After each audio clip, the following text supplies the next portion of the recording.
Support WrestleTalk! Be kind to each other in the comments. There was a major botch at the end of last night's AEW Revolution 2021 pay-per-view. Overall, a very enjoyable show.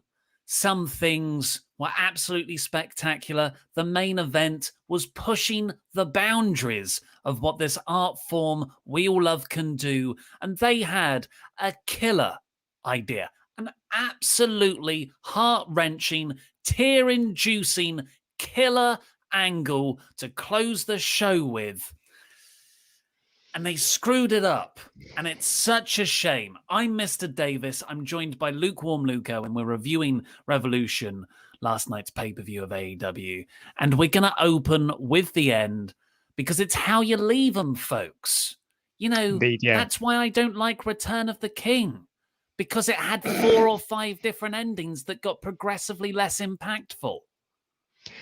Bully Ray put up a tweet after the show finished. There was a quote. And that quote was, "Fans will only ever remember the finish." And that quote was attributed to Vincent Kennedy McMahon, which I think told you a lot about WWE as a company and the way that they put wrestling shows on.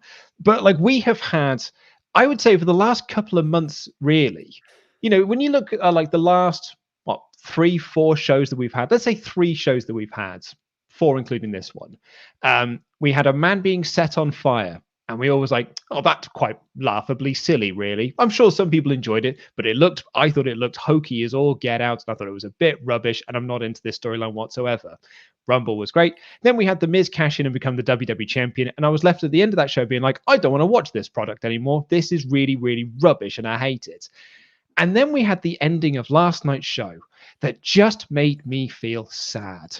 Like it was a different kind of emotion. It was just as bad as a man being set on fire. It was just as bad as The Miz cashing in for the WWE Championship, but I had a completely different emotion off the back of it, which was I went to bed sad and really like I put it up on Twitter last night, but I'm not sure if this was the right word to use.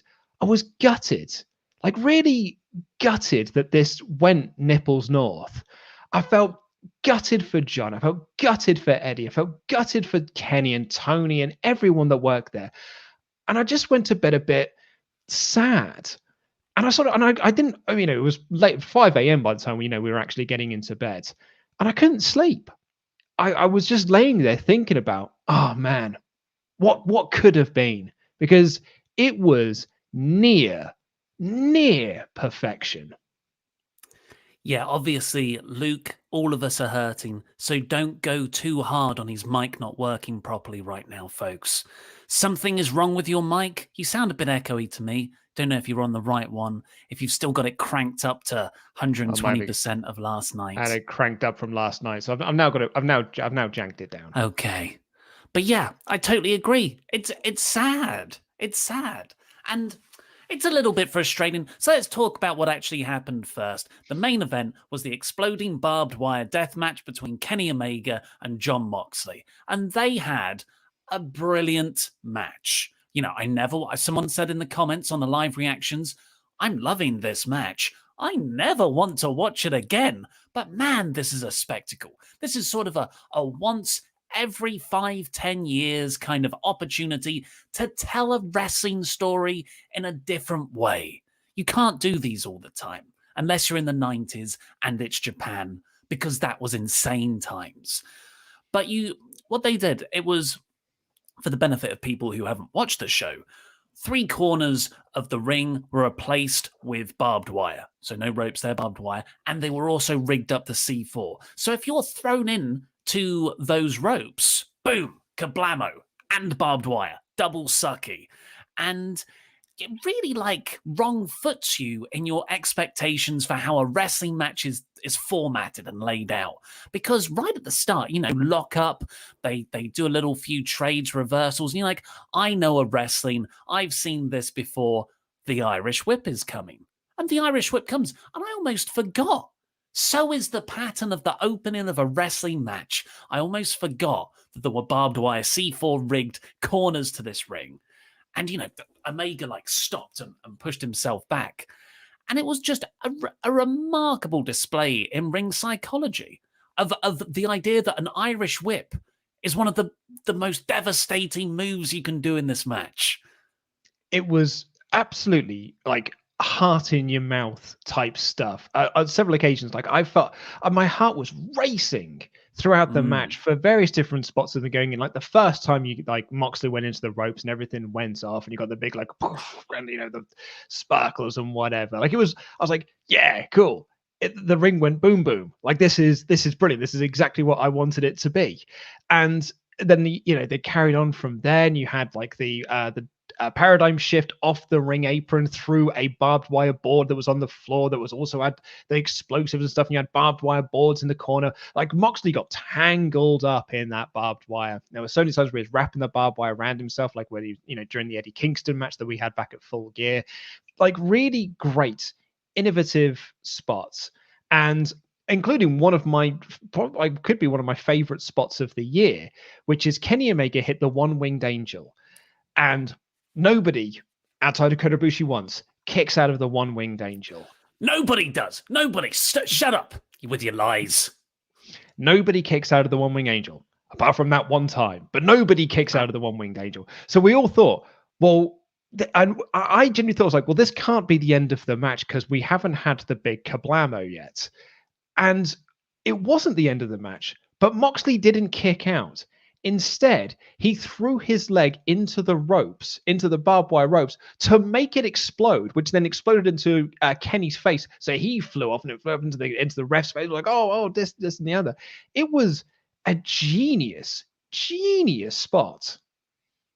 Yeah, love that. You are still a little bit tunnel sounding. You sure you're on the right mic? Definitely on the right microphone. I'm on 100% on the right microphone. I'm just going to put it to 100. Do you want to leave and come back in? I'm going to automatically adjust my mic volume. What did you just do? That's perfect. Whatever you just did. I literally just clicked automatically adjust the microphone. Oh my God. I there feel you like go. I just discovered high definition for the first time.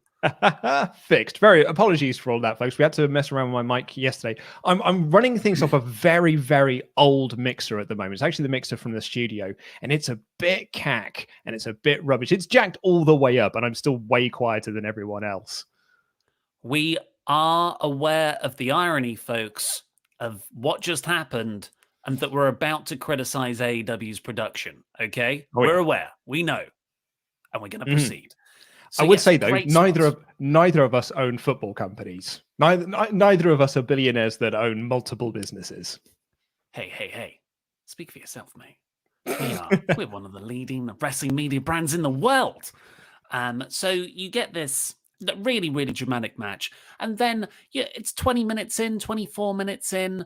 Very dramatic because they've got this countdown thing. They loved a countdown on this show. It was like an episode of Raw where Bobby Lashley's got a match coming up with The Miz. That's how much countdowns appeared on the episode on the pay-per-view. And this, I guess, this was like a bit of a sour note because the Good Brothers ran in, and we got those. People love the Bullet Club, right? But I feel like not many people recognize that the Bullet Club is just a lot of heel interference spots. Yeah. And it gets a bit old and it is a bit overdone and it's not ideal. It's what the faction was designed to do. Like the whole point of Bullet Club was to be like, well, New Japan doesn't do interference spots because that's a Western thing. So a lot of Westerners got together and be like, we're going to do interference spots. And that was how the Bullet Club was formed. So that's what happens. Good Brothers run down and they're probably in there for too long. But the drama of the potential explosions is so great. The Alfred Hitchcock quote on tension. No, refresh my memory. It's a famous way to think of the difference between shock and tension. So one way of doing a scene, you have some people in a meeting for 5 minutes. They're just talking. Boom, explosion goes off. There was a bomb in there the entire time. That's an example of a shock. And it's a very superficial, immediate response. However, if you do that same scene and every minute you cut to a countdown timer on a detonator, completely transforms the viewing experience. And that's what AEW did here with this countdown element to it. And so they're down there for a bit too long, but you're still engaged. Omega gets a exploding barbed wire baseball back. that goes, and then a one-winged angel on an upright chair. I feel like we're not talking about the upright chair one-winged angel spot. That's because there was so much stuff to... It's because there's other stuff to be talking about. And yeah, you're right. It didn't go boom boom. That was sick. I mean, these two guys killed each other. The amount of blood that Omega shed. And like you could see when they would peel themselves off these barbed wire cover boards, and bits of fabric, bits of skin would get tugged by the barbed wire. Ugh. Like Laurie, you can go and watch the live reactions. The best of moments are on this channel edited down. Laurie is like going, because he just doesn't like to see that stuff. And it is very gratuitous and visceral. I like it. I'm a sicko. But that's what they were going for. But then, yeah, like you said, Omega gets the win, and we've still got 6 minutes. And everyone's going like, well, the detonators can't be stopped. And at this point, I was like, can't they? Like, why? Who allowed this to happen? But fair play. It's all fun. I mean, at this point, you can't really argue for logic in an exploding barbed wire death match. It's the awesome defense. And yeah, they cuff him in the middle of the ring. Moxley is down and out. Eddie Kingston comes to save him. And I think Eddie Kingston didn't come immediately, because I felt like I don't mind that, because it wasn't that desperate. It wasn't until the countdown timer was really near the end, Moxley wasn't moving, he was cuffed, helpless, that Eddie had to come out.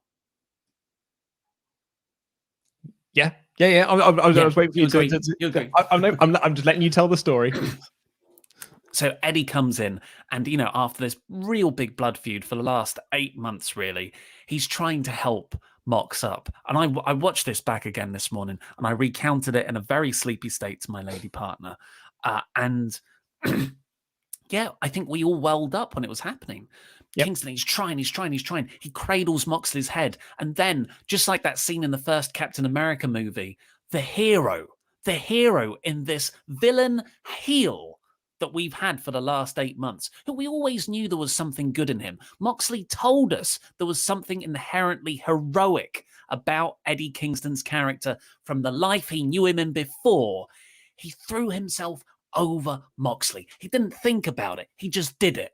In the face of a huge explosion and a 10-second countdown timer on the Tron. And it hit. And you're like, oh my God, this is some of the best, most emotional storytelling and wrestling I've ever seen. And then the explosions don't really work. Yeah, what essentially we got was some sparklers on a ring apron. One big, like it was a proper Marvin the Martian. Where's the kaboom? There was supposed to be an earth-shattering kaboom, and we did not get a kaboom, and then the crowd booed, and the crowd booed this and this is why I was saying, like, I went to bed sad and I went to bed like gutted, because this was so close to absolute perfection. I was so into the Eddie Kingston rundown. So into him arguing with Kenny Omega. So into him. This is something that I'd like fantasy booked a couple of weeks ago, being like, what if this is like, it leads to a Kingston versus Omega feud, which I'd be so into. And he does the diving on the grenade, and then some sparklers go off, and the crowd boos, and they both sell it, and the commentators sell it.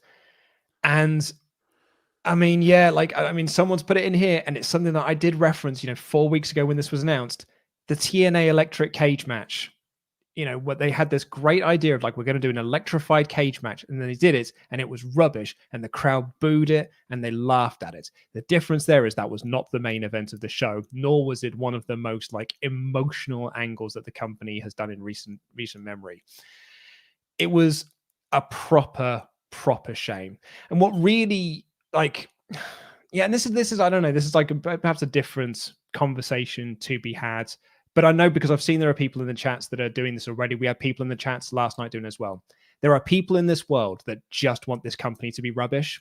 There are people in this world that just want this company to fail and to die for whatever reason that may be. They just want it to fail. And this is just fuel for that fire of them being like, I told you this company's trash. We literally had a hyper chat in on last night's stream when the show finished. It was like, if you're a fan of AEW, you need to get your head checked because this company is terrible. And it, like, you almost want to be like, no, I mean, yeah, that one bit was rubbish. Now, that one bit was unforgivably rubbish. But the rest of the show was really, really great. X, Y, and Z. But it is how you leave them, folks. And unfortunately, they did leave us in a really, really rubbish state of affairs. And I don't know if like the post-match handling of this has been much better. Like, I mean, do you want to give some thoughts before we get into the Tony Khan quotes? Well, I don't really know what they can do. So what makes it awkward is that the easiest out to this, when the explosions don't pull off in the way, and you know that Meltzer has said, Alvarez has said, this was not the way the match was meant to end. The explosions were meant to be more spectacular. I've seen people on my videos earlier on WrestleTalk say, well, what do you want to do? Do you want to blow both guys up? Like the fire marshals wouldn't let them. Tony Khan alluded to that in his post-match interview as well. Like, what more did you expect? You know,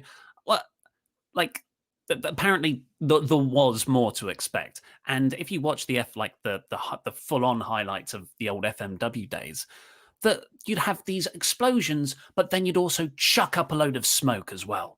And that's very good at sort of obscuring what had happened.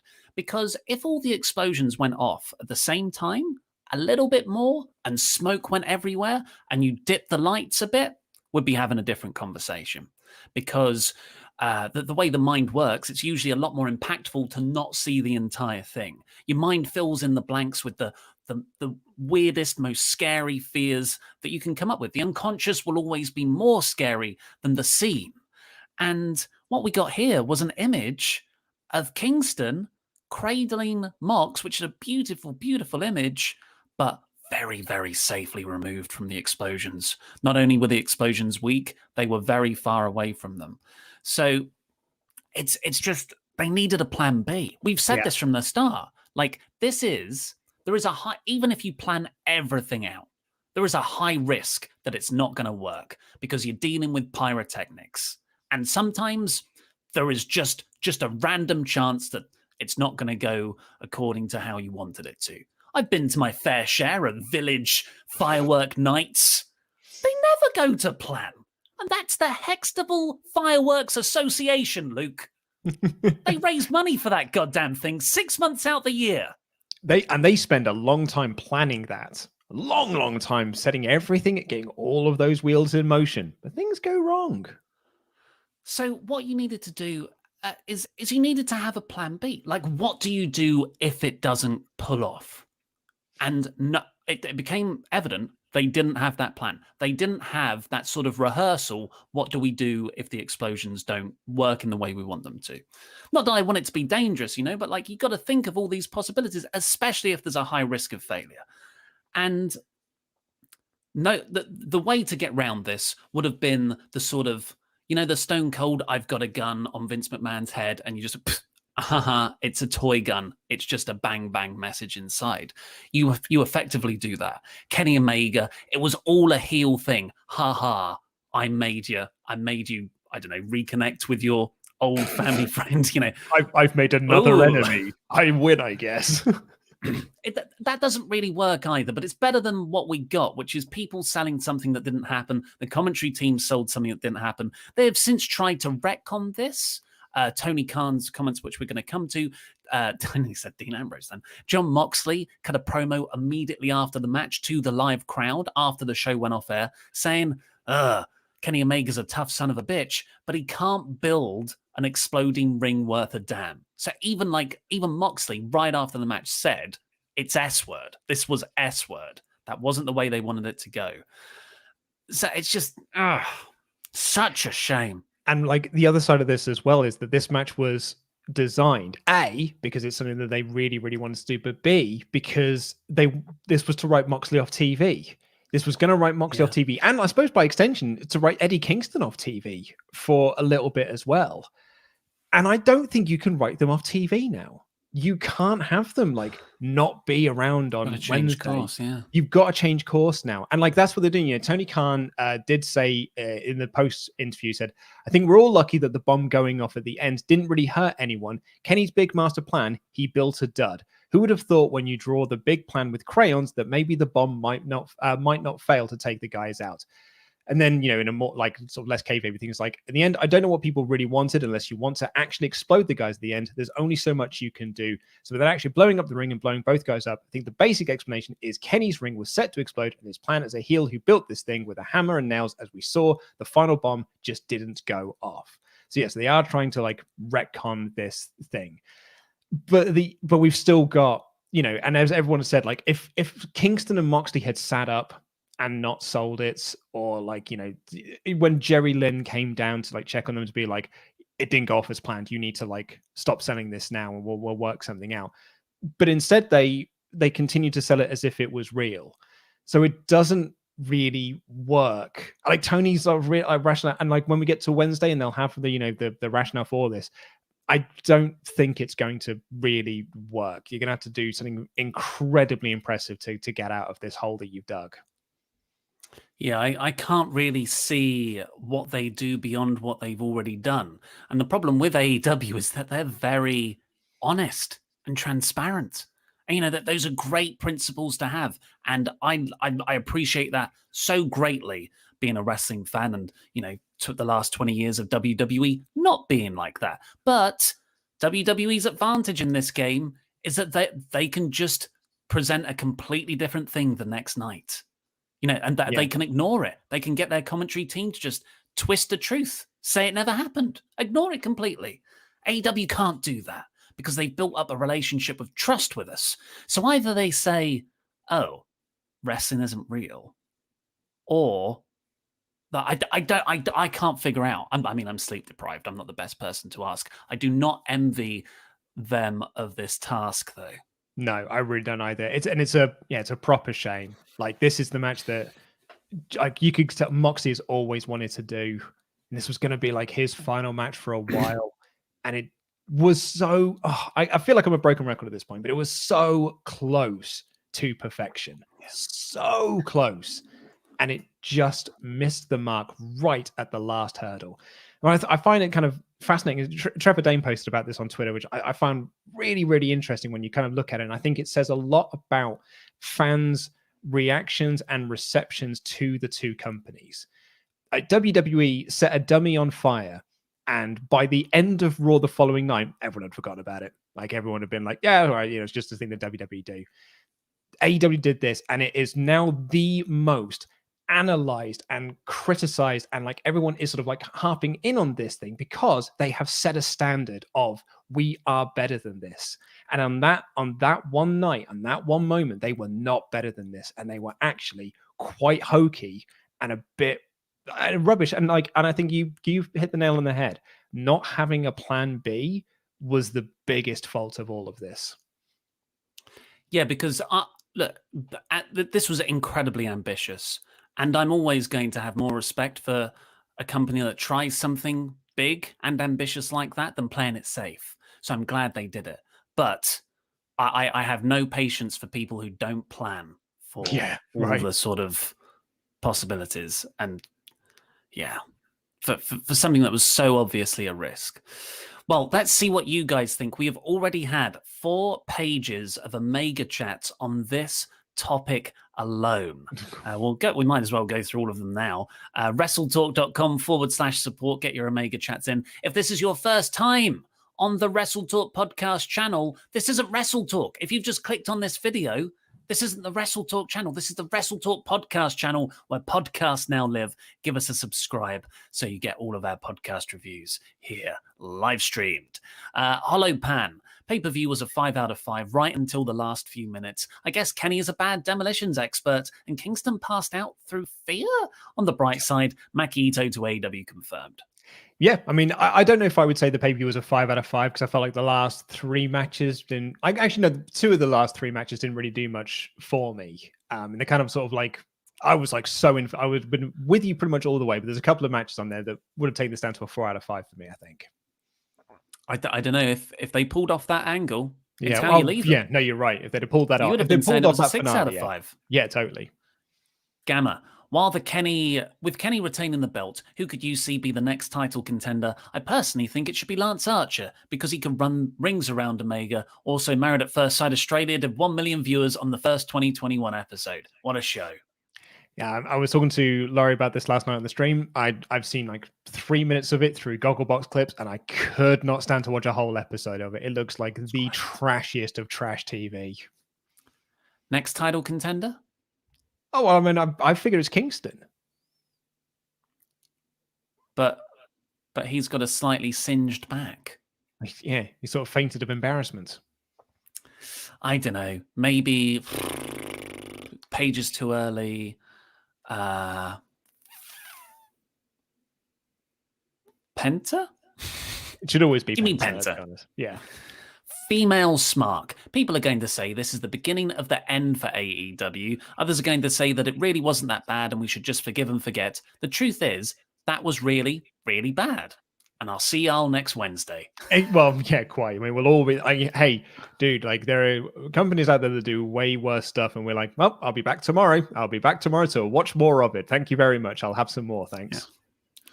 Benjamin John Milne, a last-second call from Eddie to have the explosion be a rib by Omega and Callis to humiliate, traumatize. Eddie and Mox would have saved this if only he didn't go limp. Otherwise, awesome show. I popped hard for Maki. Should have been Penta, but Sky is fun too. Yeah, the problem here is that Eddie loves this too much. And even if it's bad, Eddie's going to sell it. He might not have known. You know, like he had his eyes down, head in. All he would have heard was the bang. He doesn't know how it looks on TV. No, so him and Mox are just going to sell the point. Granted, what I'm saying is that even if he'd have seen that it was rubbish, he would have sold that it was real and sold that it was great because he's an absolute pro. And then cut a promo convincing me that it was real. Ronan Carhill, AEW Creative can feel like that guy on Grand Designs who wants to build his house on his own in 6 months for $50K, but 5 years later, there's scaffolding everywhere. Yes, there is great ambition, but sometimes you need to take a step back to see if it will work. Yeah, I think you put a lot of faith into this will work, and it did not. They were close, though. Yeah. But I don't think there's any problem trying for this. They just needed a backup plan. Yeah. And that's the other thing as well. Every other spot that they had in that match worked. Like everything else worked. It's just that one, the big final kaboom didn't work. Wilson Simons, I thought because of Kingston's intentions to save Moxley, the weak explosion didn't really matter, but him selling literal death after did take me out of it. Yeah, I totally agree. Bacon Rasher, hi lads. I don't think we can call the ending a botch, as if it went to Kenny's plan, Mox and Eddie would be dead. Well, yeah, I think that was the idea, write them off TV. Kenny just can't make a bomb. Well done, Tony Khan and Mox. Very quick and clever to speak about it, but I get why people are annoyed by the lack of pyro. Jam that jam. Yeah, I think it's a quick change of tact, but like there are other things working against it. Stephen Guzman, I'm going to come off as an AEW fanboy. You're amongst friends, don't worry. But honestly, the ending didn't ruin the show for me. It's still my favorite pay-per-view of 2021 so far. The idea of Kingston versus Omega outweighs a rightfully critiqued finish. Got my money worth and still love AEW. I mean, yeah, to be honest, Stephen, it was a banging show. Really, really like top tier stuff. Just a bad ending. Don't tell Tony. I enjoyed Vengeance Day more. I mean, well, yeah, I think that was a better show. Also, way shorter. Eduardo Surens. Oh my God, Mox and Eddie got killed by sparkles. I really hope they make a storyline about this, like Callis was worried about Kenny and messed with the explosion or something like that to cover the botch. Also looking forward to Mox and Eddie as a team. I don't know how they can cover it, but they're very smart people. Sadie Lady 59, Omega's Sparkler's explosion sucked because he was worried if they were any stronger, Ibushi would astral project himself to the US and try to put them in his mouth, e.g. DDT. And he didn't want his man to die. Then not having a plan B really effed the pay-per-view. Yeah, that's one way to retcon it, Sadie. Paul Kerr, honestly, lads, so disappointed. And I'm angry at that too, because if you take away the Tesco fireworks, it's a barn burner of a pay-per-view. Tag Battle Royal, Shida Riho, Miro killing everyone. Question though, where does Omega go from here? Elite Civil War? I still think that's way down the line yet. I mean, if the one thing we've seen from AEW since day one is that things don't happen in a couple of months; they take years to gestate. I tell you where he shouldn't go.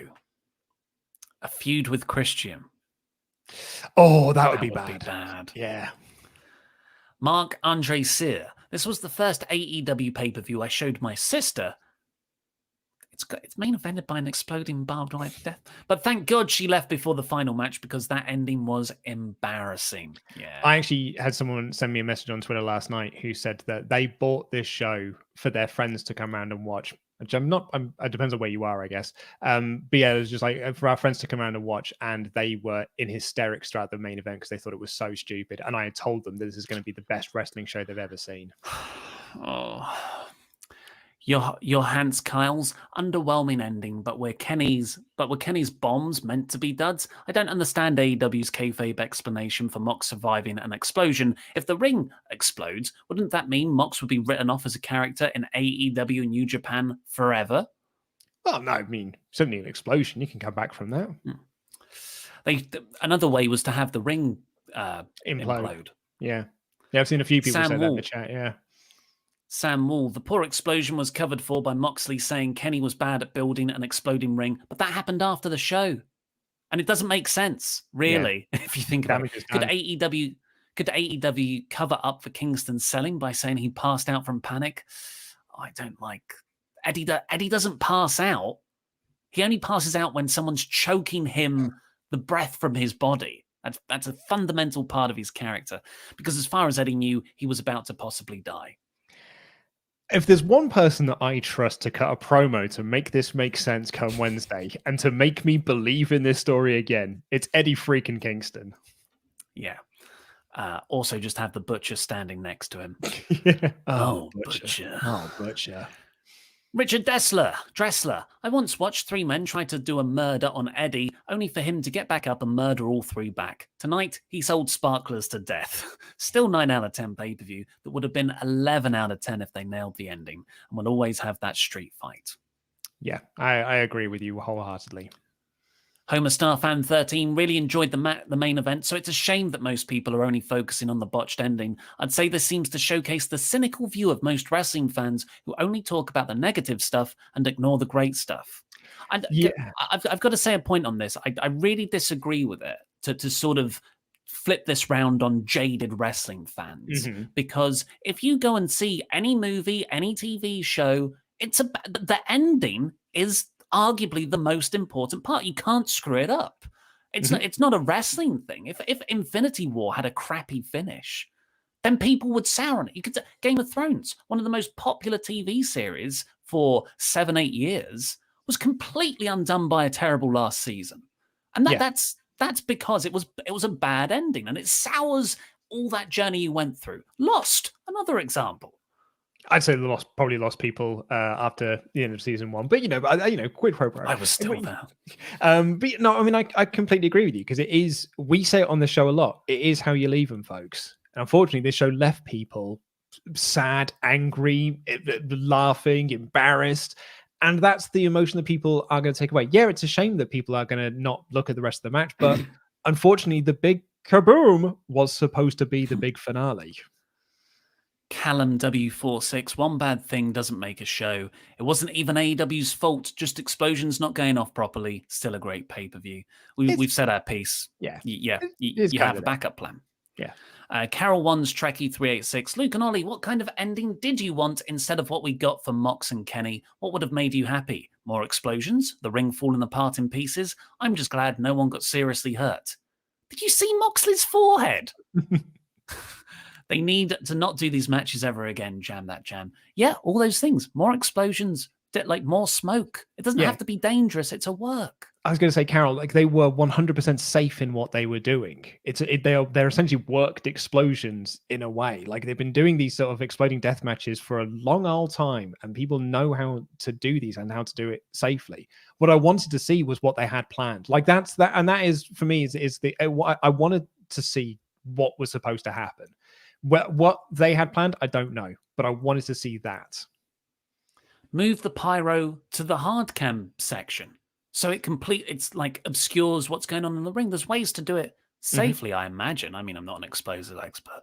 James Hanley, biggest production botch in AEW's history, crushing the previous winner of Matt Hardy can jump cut teleport. It was depressing that it ruined the angle with Moxley and Kingston, but you can't take it back. The show wasn't ruined for me, but it was funny/sad.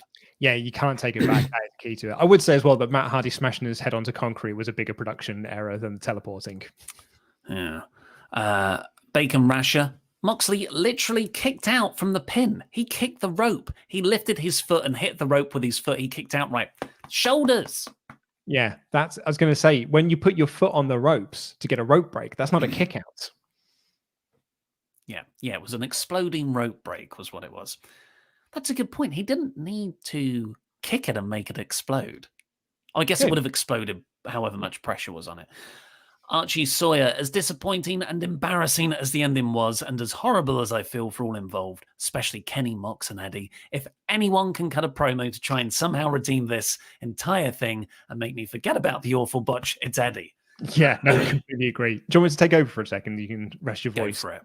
James Hanley said, the ending was if at the end of Avengers Endgame, Tony Stark said, I am Iron Man, and then missed the finger snap. Harry Iverson, I love all of the show. Thought the main event was fantastic. It's a shame about the lasting image will be the botch ending. Maybe it was supposed to have more, but something went wrong. I'd rather it go that way and not in a way that hurts someone. Yeah, well, yeah, no one's wishing pain and actual hurt on these people, but there's a way to do it safely. Yeah. Austin Falco, totally agree with you about the Kingston part. I'm fully expecting Mox to be done and go on his own, and got so incredibly happy, relieved, emotional when Eddie came in. Then, yeah, sparklers. Such a shame to what could have been an A+++ show. Bobby Stevens, I wish they planned this and they had Kenny and the Good Brothers laughing at them for thinking they were going to die. If only. Love from Philly. That's that plan B. Oshin Doily. Hi guys, first ever Ultra Chat. Just want to say what an amazing pay-per-view. Real shame about the finish, but if ever there was a company I trust to pivot this into a decent storyline, it is AEW. Thanks for the live stream. Feels good watching along with other people. Thank you very much for joining us. Fraser Courts. Hey guys, first time Ultra Chat. Who rigged the pyro? It looked like something from Alan Partridge. I want the wall. Oh, it's a good paper. Jackson Heath, well, I agree the explosions were underwhelming. I just never got how people can hate on AEW as a company for one mess up with The Fiend versus Rollins and the burning fake body of The Fiend exist, and all of them still usually like it. Well, you have bad days. I actually got a message from someone yesterday saying I'd rather watch Fiend Rollins 10 times over than watch that ending again. No. That's disingenuous. But at the same time, it's like how I rate AEW 5 out of 5 is different to a Raw 5 out of 5. AEW has higher standards. There is a higher bar for them to hop over. They're a victim of their own success. Mm-hmm. So yes, you can be annoyed at it. Lee Spicer, however bad the finish to the pay-per-view was, it wasn't enough to destroy my enjoyment of the main event itself. It was truly a spectacle until Gilbert Sparklers went off. Storytelling with Mox and Kingston, I'm truly excited to see more of. Kodiak, 1984, exploding barbed wire deathmatch, under-delivered for me, didn't live up to the hype. I wanted to see more explosions, not too much more. If you cannot match or improve on what's been done before, don't attempt to do the match. That's a rare critical voice of the match itself, because I thought it was very good. I have seen some people in the chats who said like the explosions were crap throughout. None, like for them, like it just didn't work on any level. Robbie Rudge, hi guys, could they sell it as Kingston going into shock, like a placebo effect type deal? It's not ideal, but it's better than what we have. I just don't like the idea of having Kingston pass out in that regard. You know, he's meant to be quite resistant to that sort of passing out, isn't he? Dartrain 24, the ending of Revolution was much better than the ending to WandaVision. Jam that jam. I really don't know what people were expecting from WandaVision. Like, that finale was exactly what I expected it to be. Yeah, I definitely expected a generic fight sequence. It's a Marvel movie. What were you expecting to happen? We've been here before. We've been doing this for 13 years. Dormammu. Yeah, it was, but the scene before that, it's every third act to a Marvel movie. I don't know what people were expecting. Stanny, Omega could have hired Chris Jericho as a consultant. He is the demo god, you know. Nice. Kamel Arif, Mr. Davis, there is always a plan B. Seth Rollins attacks Luke with a chair. Also, after years of hokey WWE TV, Randy puking black stuff, SmackDown women karaoke, I can forgive AEW for having one bad night. Well, that's it. Yeah, my sort of patience for AEW making mistakes. This happens like once every 8 months. You know, the last real one, there was the Matt Hardy botch. There was the Dark Order beatdown angle. But both of those were like bad ideas from the outset that I wasn't into. This was a very good idea that just didn't work. So it's almost painful in a different way. But yes, they've definitely, I still love AEW. It's just such a shame. Zuyuki, hello guys. I thought the main event itself was great, though it sure was a shame that it ended like that. On another odd note, could an explanation that Eddie was so underwhelmed by the final explosion that he just fell asleep? Josh B17, hey guys, really disappointing ending. My brother doesn't watch any wrestling, saw Moxley go into the boards, was really interested for the rest, but laughed at the ending, thought it was crap. Real shame. Connor Fletcher, it could have been much worse. Imagine if the explosions didn't happen during Mox kicking the rope in the pin spots. Fair point. Yeah. Mr. Burt Wayne, explosion, yes, what Meltzer has said, explosion was a malfunction. I was there backstage. Tony did have a big plan. And Pavi Pants, when I see the sparklers, I thought Gilbert was debuting. And honestly, I would rather have kind of that than save the botch when the Jackson brother hit the top rope falling from the ladder. That was horrible and worrisome. Yeah, that was from All Out a couple of years ago. And Richard Dressler, maybe Nakazawa covered the C4 in baby oil. I am looking forward to being the Elite today. See what they are going to say on this. So we are 42 minutes in, and we've only covered one match on an 8-match card. So we're in for a long one. Keep getting in your Omega chats to WrestleTalk.com/support. Very newsworthy show because we got the Christian debut as well. Oh. But let's start with the pre-show match. Riho and Thunder Rosa were meant to take on Dr. Britt Baker and Reba in a tag match, but Reba, she's injured. She's got a crutch and everything. So her replacement is the cutest wrestler in the world, Maki Itoh. This was such a wonderful surprise because a lot of people, thought it could be Thea Trinidad, thought it could be Deonna Purrazzo. A lot of sort of thoughts and speculation. I don't think anyone thought it would be Maki Itoh, which made the reveal all the more better. Yeah, it was absolutely fantastic. She was so fun. This was a perfect opener.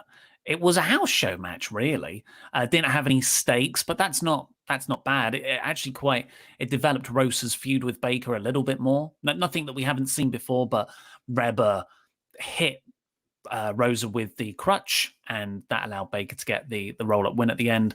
But I thought everyone's work was really... Well, actually, that's not true. The work was a bit sloppy. There were quite a lot of botches. But the way the characters played off each other, I loved it. Yeah, I thought this was a lot of fun. Sloppy as all get out, and in various locations. But I had a really fun time with it. And yeah, Maki Itoh is great. Britt Baker's really great. Riho, it's actually really lovely seeing Riho back. I love Thunder Rosa. It is these four here, and then you had the match later on with Mizunami and Shida. And you kind of look at sort of the wider thing, and you're like, this company does actually have a really good women's roster. I'd like to see more of it, please. Yeah, particularly liked Maki Itoh and Rosa, just because Rosa was selling all these comedy spots. But Maki Itoh and Riho, the most dramatic part of the whole match was Riho getting caught in this half Boston Crab. Awesome selling. Great sell. The main card opened up big with the Young Bucks versus the Inner Circle of Chris Jericho and MJF. And this wasn't on the level of the FTR and Omega Page matches from last year, but it was awesome. It was, and particularly the final third. I think it says a lot about the Young Bucks when you be like, it wasn't like as good as their 5.5, 6-star matches that they only pulled out a 4 or maybe 4.5-star match. What, pull your fingers out, lads. Like really, because it was like, particularly when it got round to its final, its final third, it was awesome. So good, so crisp. Everyone was absolutely on fire. Jericho looked great. MJF is such a wicked heel. The Young Bucks are a fabulous tag team. And it was a really, really great finish to all of this. And interestingly as well, it was Jericho that ate the pin, which gives MJF all of the ammunition he needs to be like, I think this Chris Jericho kid's past it. And later on, they had the promo where Jericho says, we're going to have this like war meeting or whatever it is. It's the latest Inner Circle blank. War Council. Yeah, what exactly it is, the latest Inner Circle in-ring gimmick segment that they've got.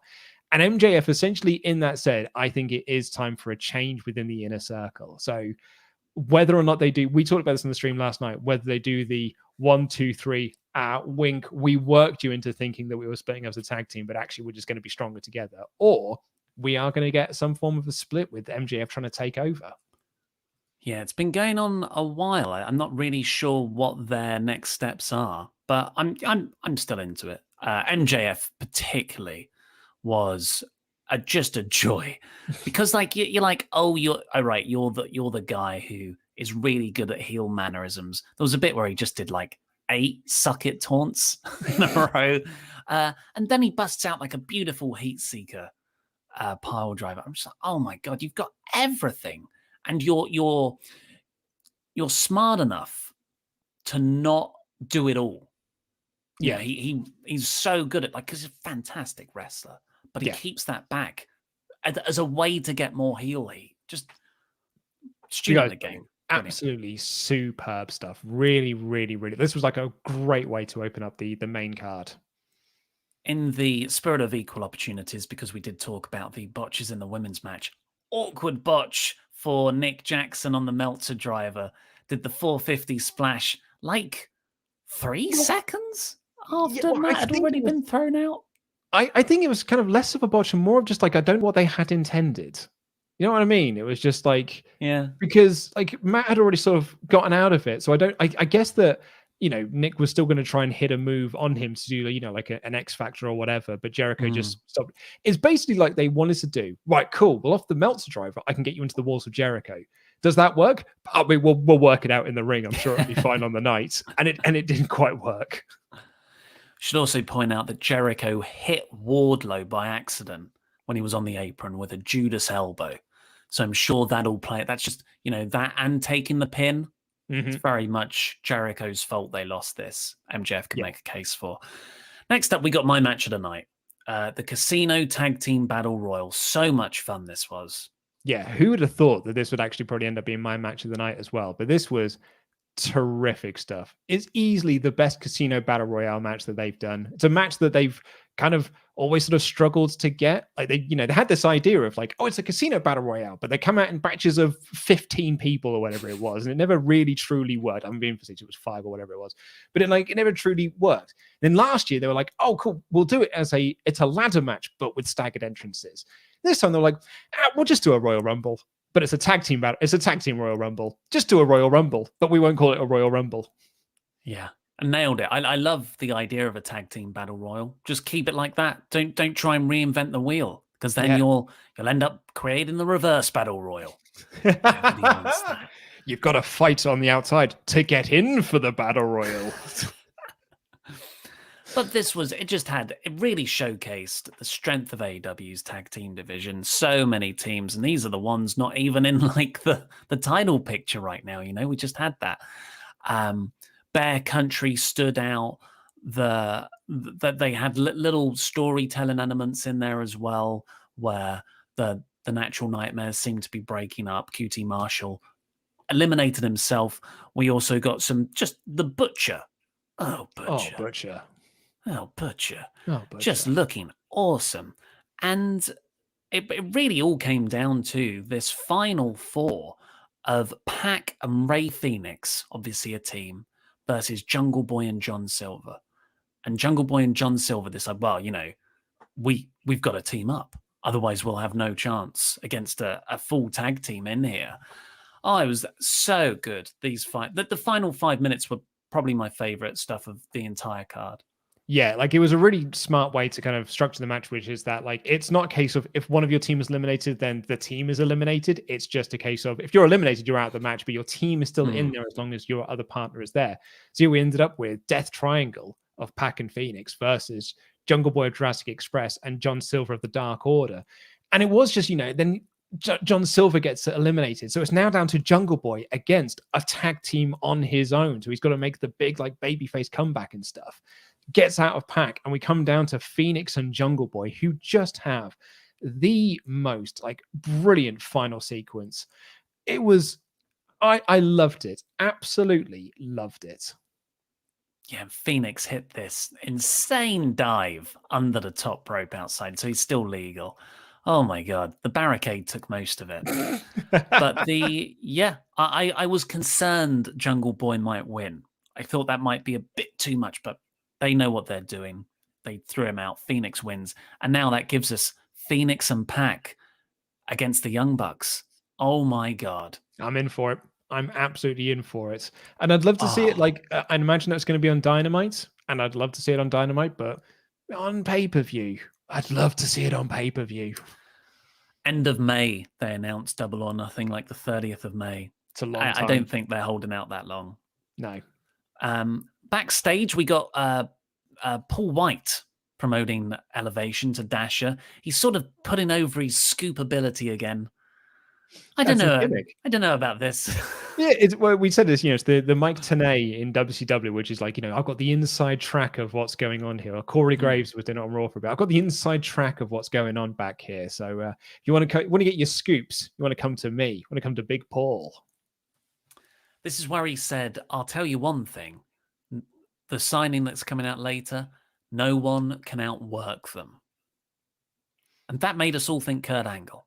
Yes, which is certainly helped by Kurt Angle putting out that video of him basically getting ring ready. Although I did say on the stream yesterday, I was like, Kurt Angle posting that video made me go like, well, it's not Kurt then. Like, it's 100% not being Kurt. Al Snow's in the crowd, along with that guy from the movies you've seen. The guy. Yeah, that guy. You know the guy. The actor guy. He's in stuff. He's in Itonya. Yeah. And the Richard Jewell film that Clint Eastwood directed. He's that guy. He's in a bunch of other things as well. Yeah, he's that guy from the film. You know the guy. Yeah. I've seen that film one time. All that guy aside, I freaking love that actor. So I was very happy. I was very happy to see him as a wrestling front row at ringside, not even in the stands. That's the I wonder if they, like in SeaWorld, you've got the splash zone. Do you have an explosion zone for the main event? Yeah, explosion zone. I like that. Is that in the what's Christian Cage doing in the explosion zone? After that, we got the women's championship match. Hikaru Shida versus Riho Mizunami. This was my second favorite match on the show. I really enjoyed this. Yeah, absolutely. Like cracking stuff for a match that had, let's be honest, 30 seconds of build on TV because you had the women's tournament thing and then Shida got into the ring, they had a couple of strike exchanges. They're like, cool, Sunday then. And that was like the build for the match.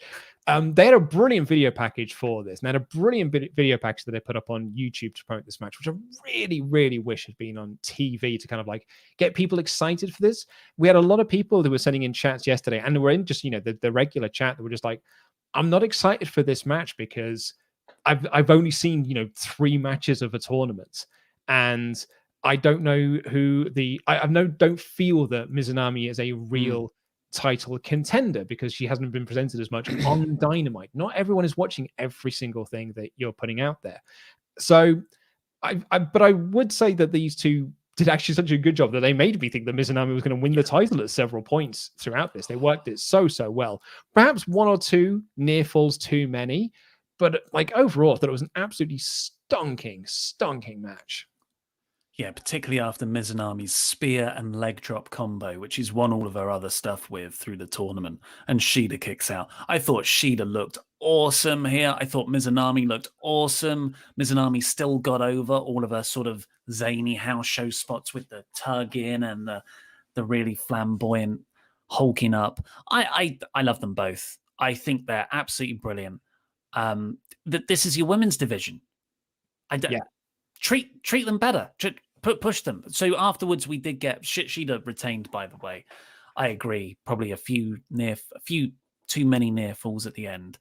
But then Nyla Rose runs in, beats them up, and she's joined by Baker and Itoh from the opener. Thunder Rosa runs down for the save, and we're getting a 6-woman tag for Dynamite. I hope this actually builds into something rather than just, we make women match for TV. Yeah, I hope so too. Like whether that is like a new heel faction, I don't know, but I would like to see something come off the back of this, because there was a moment when Nyla Rose ran down, and I was like, we're getting Rose Shida again, because like we can't be doing this again. And it turns out like it's sort of not. They sort of like splintered off more stories from it. So I hope we do get something out of this. I really do. I don't want a faction, weirdly. Like looking at all of them, I don't want Rose, Baker, and Itoh. That's just like, I think it works as a faction. I don't think we are getting that. But overall, like, some great. Sorry, I just saw this. The straight jacket German suplex no sell from Mizunami, when she just stood up off. Brilliant stuff. Real good strike exchanges. After that, we got Miro and Kip Sabian versus the Best Friends. They attacked them backstage, laid out Cassidy, and dragged Chucky T down to the ring where they beat him up. Miro wanted him to quit, but Chucky was just like, ring the damn bell, which was cool. And eventually Cassidy comes down, gets sort of a babyface hot tag, but Miro knocks Penelope Ford off the apron. Kip Sabian's checking on her. Miro gets annoyed at Kip, gets Kip to tag him in, and then Miro wins the match. Yeah, I loved this match. Absolutely loved it so much, because it was designed to, Miro set this up on TV being like, the time of playing games is over, and it's now for Miro to be the best man. And this match was just designed to make Miro look awesome, and it achieved that like just over and over again, because the match was designed to set up for the babyface win. Orange Cassidy comes down, like, from the back. Oh no, I've been beaten up so much, but we get the tag and we somehow managed to get the win. Miro's like, nah. Like they even do like the spot where Miro's partner is taken out of the match effectively because Penelope Ford gets bumped. So Kip Sabian's focusing on her. So you're like, I call this and we had the baby faces win. Miro's like, no, I'm still winning though. And just, booting people, locking in the game over and winning. It's just awesome. It's so cool. Like, I need to see Miro as a single star in this company. Yeah, it definitely seems like they're sowing the seeds of a split up down the line between Miro and Kip. I don't know how they do it, but it's much needed and long overdue.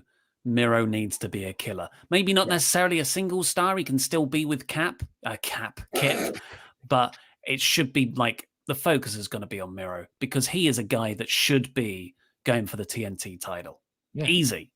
Cap Sabian. Hangman Page then took on Matt Hardy. They had a 15-minute match, a 15-minute Matt Hardy match on pay-per-view. Without all the hardcore spot stuff. Not that I want to see that anymore, actually. It was what it was. Page was great. It was well worked, but compared to everything else on the card, I thought it was the most average, I suppose. But the final angles were beautifully done. Yeah. Private Party tried to interfere. Dark Order chased them off, and they literally help Page up when he's knocked off the apron. They all catch him and they throw him back up. Buckshot lariat for the win. Oh, so beautiful. So good. And like, going into this match, you kept saying it was a match you were most excited for.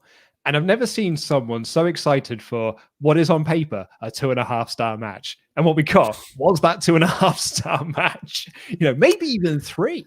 But like, it was perfectly fine stuff. You know, it's Matt Hardy doing his Matt Hardy stuff. Hangman Page is the most compelling character in wrestling. So Yeah. even when it is just a 3-star match, I'm still massively invested in it because I love Page so much. And I just love the finish of this, you know, which was Dark Order helping him hit the buckshot lariat effectively.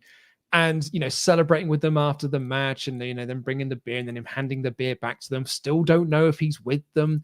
Like, I know you said in your review you want him to be the leader, but he doesn't lead them. He just needs to be part of their group and just be friends with them. Doesn't need to lead them in anything. But I still don't know if he's part of the group. So I'm still now wanting to see on Wednesday, is Page part of the group now? Yeah.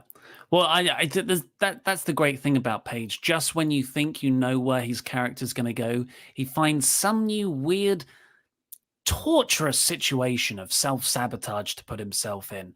I think the most compelling route for him now to take, because we've seen him not join the Dark Order. Now, he joins the Dark Order, but that doesn't complete him either.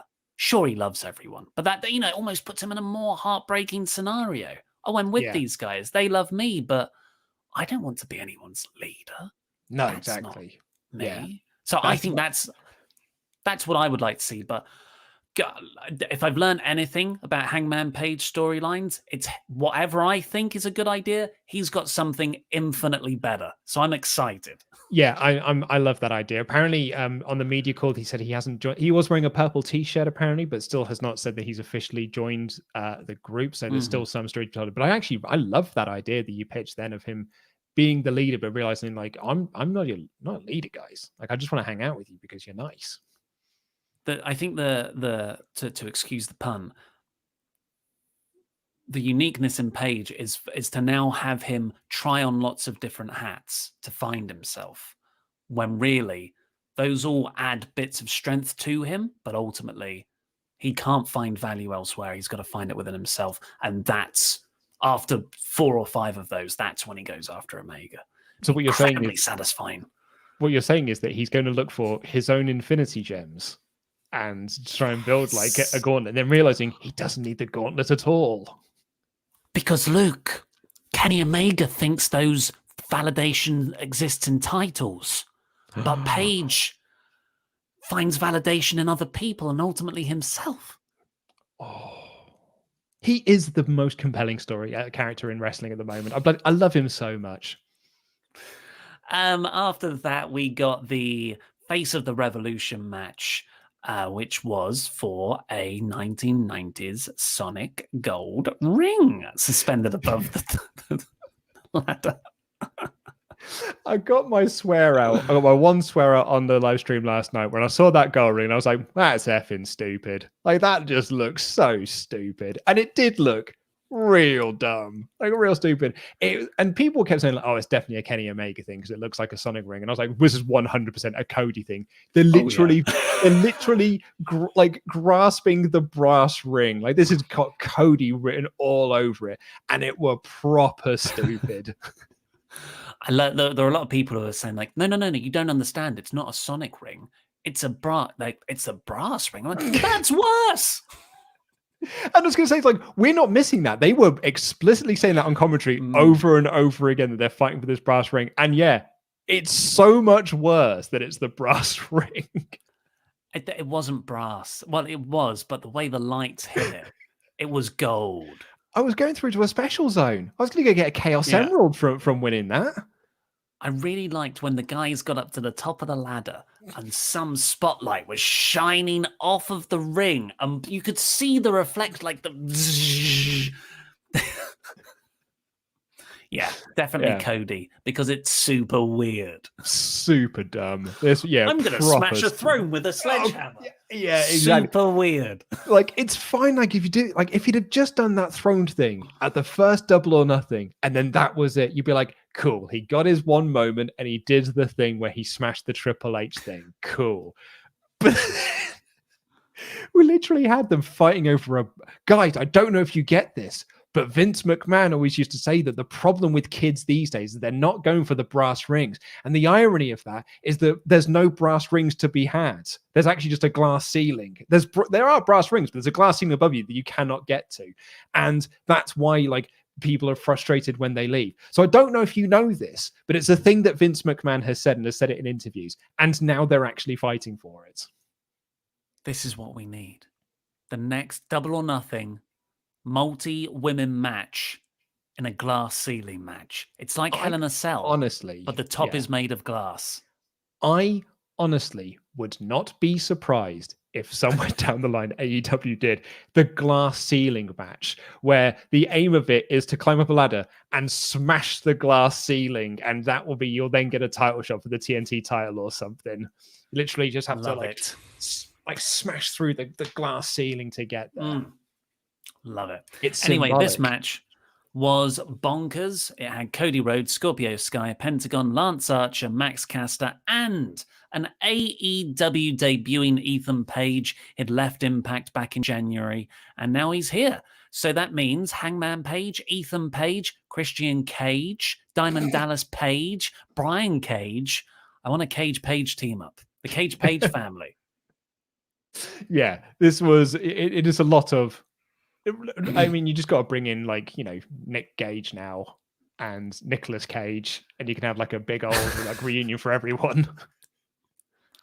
But this match was just insane. Obviously, it was capped by the giant Cheerio suspended above the ring that they're all fighting for. We had a Canadian destroyer from Pentagon on Cody through a ladder. Cody then was like sort of escorted off. He played out that he was injured. He sold very well. I thought it was a bit overbooked, and Cody was always on the ramp. It was a bit off. Yeah, it was. And like we said this in the stream as well, but like it's the Roman Reigns thing, right? You know, like we need Roman in this match for the full Rumble, but we don't want Roman in the match for the full Rumble. So we're just going to take him out. And then he comes out 40 minutes later, and we're supposed to be like, yay, the man who hasn't been here for 40 minutes is come back. And like everyone else who's been there for 40 minutes, they're the baddies, I guess. And like Cody did this spot where he got taken out the match, and then he's supposed to have this sort of courageous, oh, I'm fighting against the odds, I'm going to come back to the ring.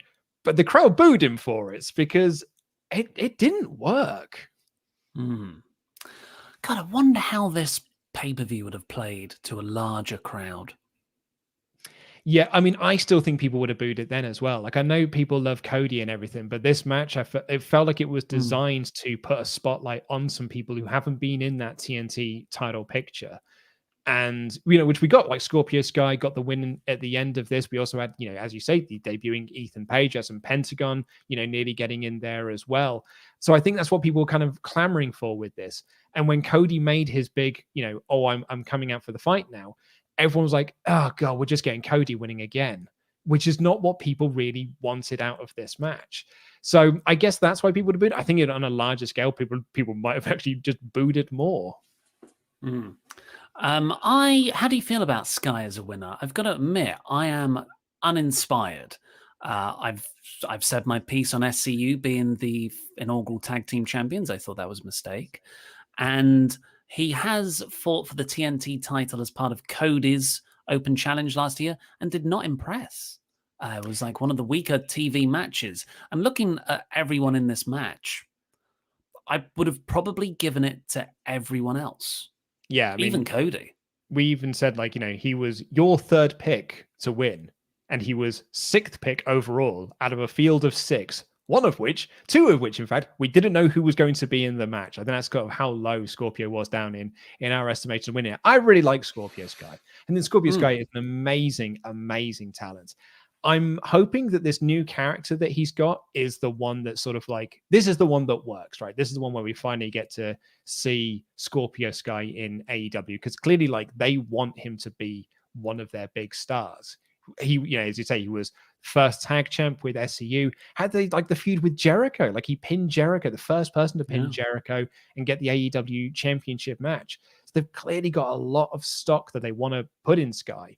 So I'm going to sort of like reserve judgment until we see the match on Wednesday with Darby Allin. That will be when I can be like, cool, yeah, I think this is now a really good direction to go. Or it's a case of just that yeah, maybe Dark is just the home for Scorpius guy. You know, like that's just, he can have his feuds on Dark there and they're good. And the people who watch Dark really like them, but he's just almost not connecting on TV on Dynamite. I don't think it's a big thing. Like when they announced the title match will be on this Wednesday's Dynamite, it kind of undercut the ladder match for me, because it's not like, oh, this is the number one contender that we're going to build a program and a chase around. It's, match is going to happen in a couple of days' time. It's really just like a big way to promote the TV episode. Yeah, I guess so. Unless, of course, Sky wins. Yeah, but I don't think that's a good idea. Oh, well. Oh, well. I mean, the last thing I'll say on this, I think we should end this match off, the review of this match off, with a quote from Garth Marenghi himself, who said, "I know writers who use subtext and they're all cowards." Speaking of, maybe a little bit too much text with the promotion for this next thing, because we then got the unveiling of the Hall of Fame worthy signee for AEW. And it's Christian Cage. They do a countdown on screen. Christian's sort of, was it a remix of the old Impact theme? Yeah, it was kind of like his old TNA theme, basically. Yeah, like even like the countdown clock was exactly what his entrance was in TNA as well. Yeah, I was like, I know that font. And yeah, it's Christian Cage. Christian of Edge and Christian fame. The guy who made his return from like 7 years out of the Royal Rumble in January was with WWE. Another big star, big name to slip through their fingers. It's a big deal. But I feel like the handling of this wasn't the most effective way to do it, you know? Someone actually pitched this to me on Twitter last night, being like, what if it had been reversed? So Christian was the signing that you do the first time round. You'd be like, Christian is All Elite. And you're like, oh, wow, Christian is the person that signed. That's crazy. And then Christian's like, and there's another Hall of Fame worthy signing that's coming. And then that person was Paul White. I wonder how the reaction would be different, because I think because no one saw Big Show coming, right? Like no one in a cat and hell's chance saw Big Show, Paul White signing with All Elite Wrestling. But once they made like the announcement, oh, it's a new signing, there were a handful of names that got thrown around, and it was, CM Punk, Brock Lesnar, Kurt Angle. Christian was one of those names. A lot of people had sort of predicted that it was going to be Christian. Had you done it the other way around, would people have predicted that it was going to be Paul White, and then Paul White would have actually been a legit surprise? I don't know. I must say, I said to a lot of people last week, no way is it Christian. Like, he just came back to the WWE. Surely they've got something for him with Edge. Like, why would you do that? That was a return planned month in advance. There's money on the table for those tag matches, that tag reunion. Surely that's Edge's direction post WrestleMania after losing the title. I can't believe I overestimated WWE and their plans for Christian. But on that idea of switching around Show and Christian, I don't think that would work. I think that would be worse, probably, just because at least Christian is a big deal. He came back 7 years out, Royal Rumble, like active wrestler, looking good in the Rumble match. Big Show is definitely more at the end of his career and less exciting than Christian is, I would argue, to me. Like, we saw Tempest react. Huge pop, biggest star in the world. I think it's an issue of timing. I think if Christian made a return at the Elimination Chamber, or if Revolution was 2 weeks after Royal Rumble, everyone would be going mad. This would be huge. But we're fickle. And it's been like 6 weeks since that happened. And the moment the hotness has passed, Christian was hugely hot at the Rumble. But then there's been a month and a week after that. So, I feel I get that you want to get people through. And look, I'm guilty of this all the time. Look, we put major on a lot of things, and we're consciously trying to pare that back for only when it is like a major signing, or we try and use other words. I think their promotion of this ultimately backfired because I you know, it wasn't Punk, it wasn't Lesnar. Of course, I fantasized about that, but I never thought. I thought it's Kurt Angle. I thought it's Christian. And when it was Christian, I was just like, cool. Compare that to when Christian came back at the Rumble. Mind blown. Yeah, exactly. Like I think that we had that like you can literally go back and watch there's linked to in the video description of our reactions when Christian came out. We all went like, that's Christian. Cool. That's great. And I'm really chuffed Christian. It's also like it's a big deal because this is Christian choosing AEW over WWE. WWE presented plans. They presented contracts. They presented, here is what we want to do now that Christian is cleared to return. And he was like, no, I'm actually going to go to this other company instead because I think I'm valued more there. We talked about this on the stream last night. WWE do not value Christian as a talent. Todd Grisham, told the story recently. When Christian went back to WWE and he debuted in ECW, Todd Grisham gave a really bored reaction to it. It was like, oh, it's Christian. And a lot of people have kind of like hounded Todd for that over years, being like, why did you sound so bored for Christian's return? Todd Grisham said it on Instagram recently. I was told explicitly like Vince McMahon not to make a big deal out of it. God. Because to WWE, Christian isn't a big deal. Edge is their guy. Christian is just a guy that they don't like. He's just a guy that they've always had, and then they didn't have, and then they got back because he got hot somewhere else. So this is Christian making a choice to go somewhere else. And I do think that is a big deal. I think it's a really big deal, in fact, because I think he probably had some fairly, I would say some sizable plans, most likely, a tag run with Edge at the very least, a match against the Usos, a match against lots of other tag teams that they have got. I say lots of other tag teams, the tag teams that they have there. But I wonder if it's a case of, here's what we're going to do up until Mania, and then we've got nothing else on the cards for you. It's a case of like, cool, what am I doing after Mania? It's like, well, we don't know. It's like, well, cool, I'm going to go to AEW there because they've actually got a long plan for what I can do. And I'm valued more there. And I know a lot of people like, it's just another old WWE guy. He's only 3 years older than the current WWE champion. Like, he doesn't, everyone, he's only a few years older than AJ Styles. Like, it's about sort of your presentation as opposed to your age in this. And also, I would wager, I don't think Christian is going to be going after Kenny Omega in the AEW Championship anytime soon. I could be very wrong on that one. But knowing how AEW have pushed their sort of like legends and things like that, and these sort of legendary figures, I don't know if they're going to just push him straight into that mold. I don't know. We hope so. The goddamn Canadian mafia, it seems like. Christian versus Omega, keeping all the titles up there. I agree. And like I said with Big Show, it's like if I'm in charge of a wrestling promotion and I'm, my competitor is WWE and Big Show comes up as a potential signing, I'm like, of course. Why wouldn't you? And then like Christian, if Christian came up as a potential signing after he returned at the Rumble, of course, why wouldn't you? But I do think the optics can start to count against you after a while. Like those things in isolation, perfectly fine. In fact, brilliant ideas. But I think they compound quite quickly. Like that, I don't think you can sign another ex-WWE guy, or a veteran at least, for a long time. Like at least 6 months. Yeah, no, completely agree with you. Like you have got to pace this sort of thing out. Like it's, kind of like crazy that they did it 2 weeks after they did Paul White. And that's when that's when the TNA comparisons could come out. It's quite lovely, really, that we said that this, making an announcement on pay-per-view is a very TNA thing to do. And they brought out famous TNA star Christian Cage. Like it was, it's quite lovely, really, sort of quite thematic.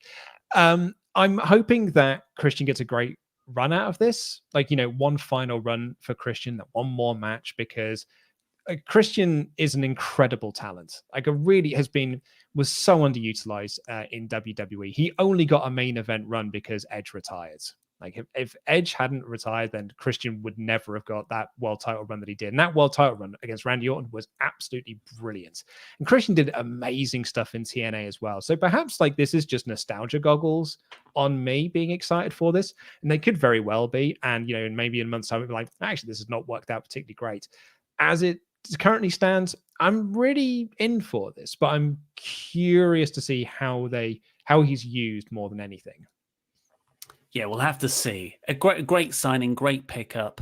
But ultimately, I think the promotion of that announcement worked against it. But it is, we've got to see how it pans out. Exactly. You've got to remember, I think that one of the things that AEW really do need to learn is that if you say there's a surprise coming, wrestling fans will always say it's CM Punk. And if it's not CM Punk, then people will see that as a disappointment. So you've got to learn how to, like, as someone put it in the chat there, undersell, over-deliver. And I think that what AEW's problem is there was that they perhaps overhyped and, you know, for a lot of people, we saw it in the chat yesterday, massively under-delivered because it wasn't CM Punk or Brock Lesnar. Therefore, people are going to be like, well, that's crap then, because it's not CM Punk or Brock Lesnar. The final match we're going to talk about is the semi-main, because we've already covered the exploding barbed wire death match. That is Team Taz of Brian Cage and Ricky Starks versus Darby Allin and Sting in a cinematic street fight. Although it wasn't really in the street, it was in an abandoned warehouse. Spooky, but there was denim. There was a lot of denim. The more I think about this, the more sort of I'm a bit over it, for what it was. I can't imagine anything better. But I feel like wrestling has moved on from those weird days of cinematic matches. Agreed. That was my thing with it as well.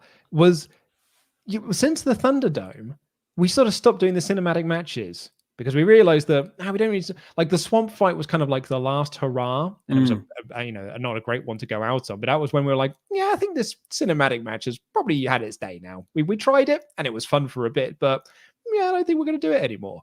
Some of them were amazing. Some of them were great. Stadium Stampede, Firefly Funhouse. Yeah, some of them were absolutely brilliant. I would argue some cases of Money in the Bank were really fun as well. It was maybe a bit too wacky for some people, but I enjoyed it for how wacky that it was. But this was like, it almost felt like if this had aired last May, then it had been like, all right, cool. Yeah, that was really fun. But, here in March of 2021, it almost felt a bit passé to be doing a cinematic match. And as a result, I don't think I was ever fully invested into this, even though they did some really cool stuff with this. It's like Darby getting thrown through that glass pane, the coffin drop from the top. There was some kind of cool moments in all of this, but I never really got invested in this. And I think once we saw Sting take that bump as well, the powerbomb bump, me in particular, and this is a fault of me, I convinced myself it wasn't going to be a cinematic match and it would just be a street fight around ringside. And as it turns out, it was a cinematic match. It was fine, but I'm just not what I needed at this point. Late into the show as well. We'll point out that a lot of people, or a portion of people, really loved it. And we're not taking that away from you, because like we said, for what it was, I can't imagine it done any better.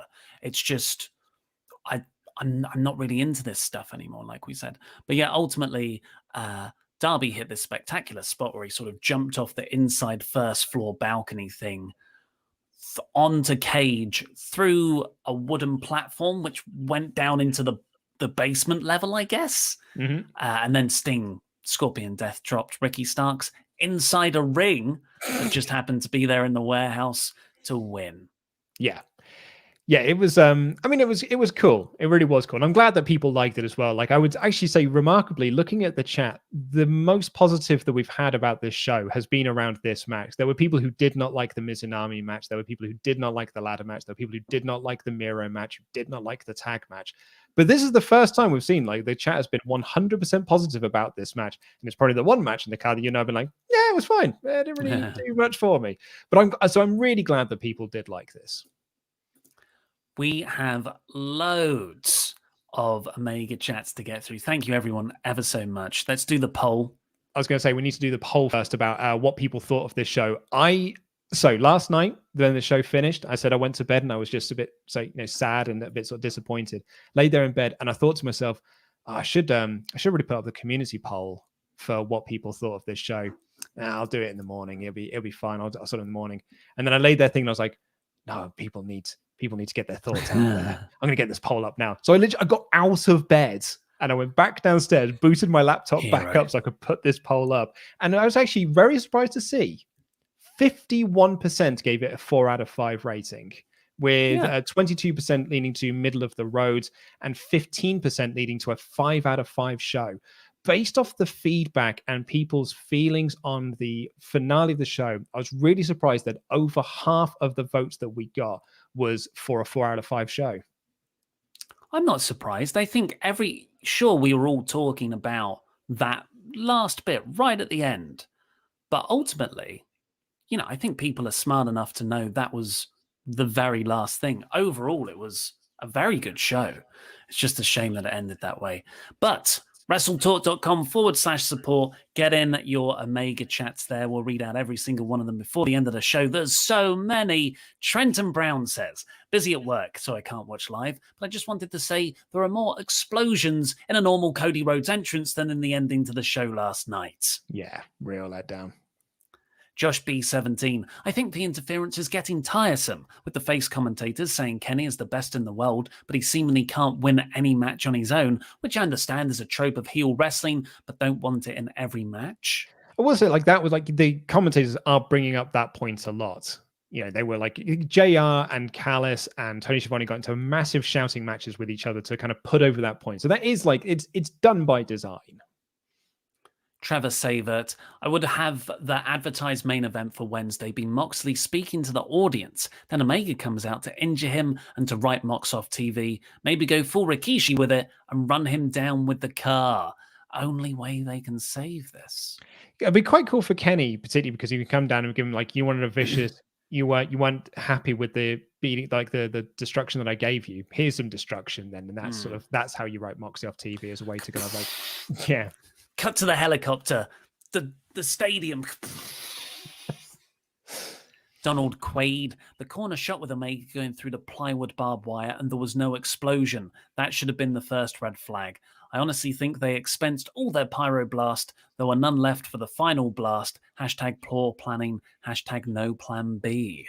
I would say the plywood on the corners, they weren't supposed to explode.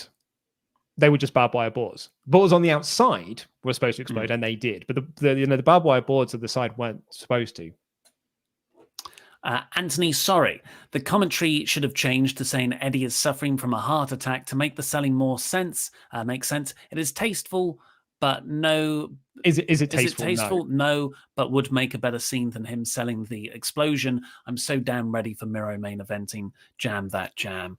I don't think anything would have worked in that moment. Yeah, I really don't think so. Austin Falco, in regards to the final explosion itself, do you think it would have been any better had the pyro on the ring posts been pointed towards the middle of the ring instead of upwards? Yeah, possibly. You want to do it safely. Yeah, I mean, yeah, but also you need to make this make it look spectacular. Yeah.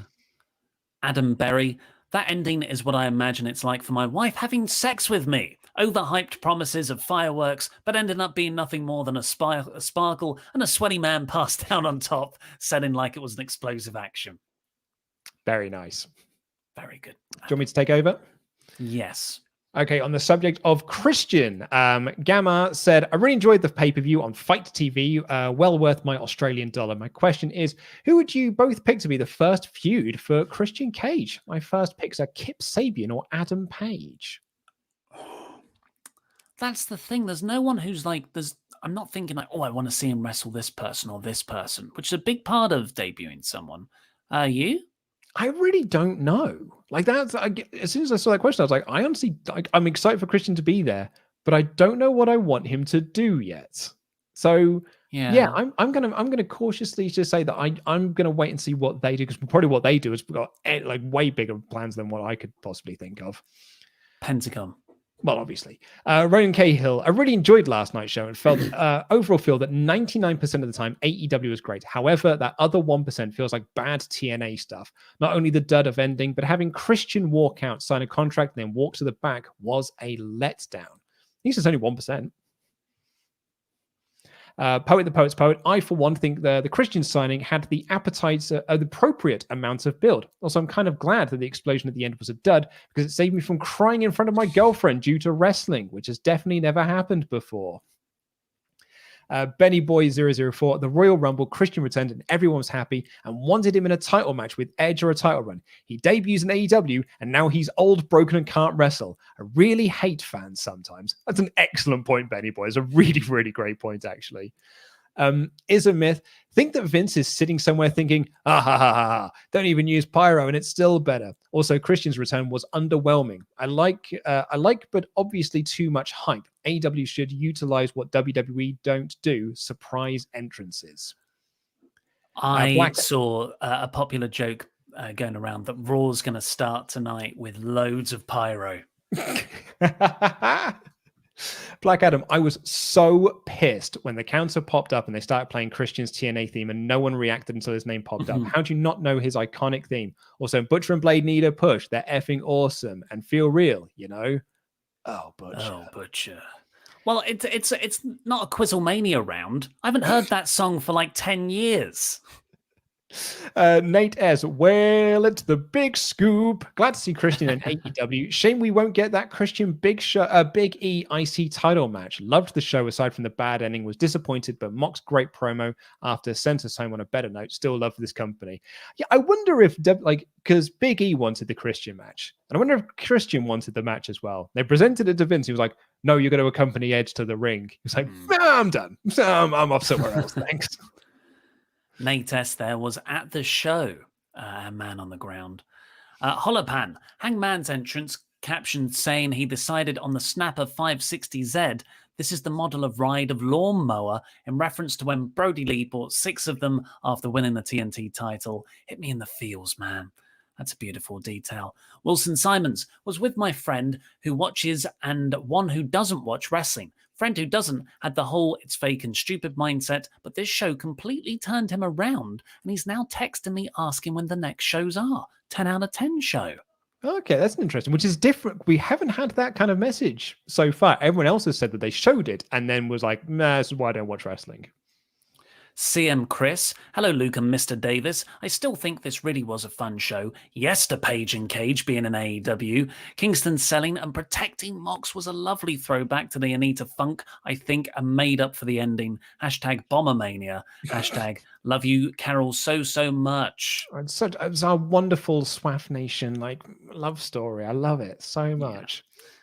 Charles Berg, Maki Itoh tantrums are quality. Christine Cage is a 7 out of 10 hype for me. I enjoyed the Sparkler match, but that brass ring has got to go fast. It looks like an inner tube for a kid. It looks like Trump's hemorrhoid pillow. It was scaled to Batista's girth. Like a cock ring, I guess. I like the gotta go fast there. Very, very nice touch, mate. Greg Murphy, no hyperbole. That was one of the worst, dumbest pay-per-views I have ever seen. Casino tag great, 6-man match contrived. Cody loves himself, loved the guy, but Christian is not even near the level of hype they have built. Main event was damaging for the industry. Oh, I think that's a bit much there, Greg. Also, where are all these people that have, for the last 7 years, have been saying Christian should be in the WWE Hall of Fame?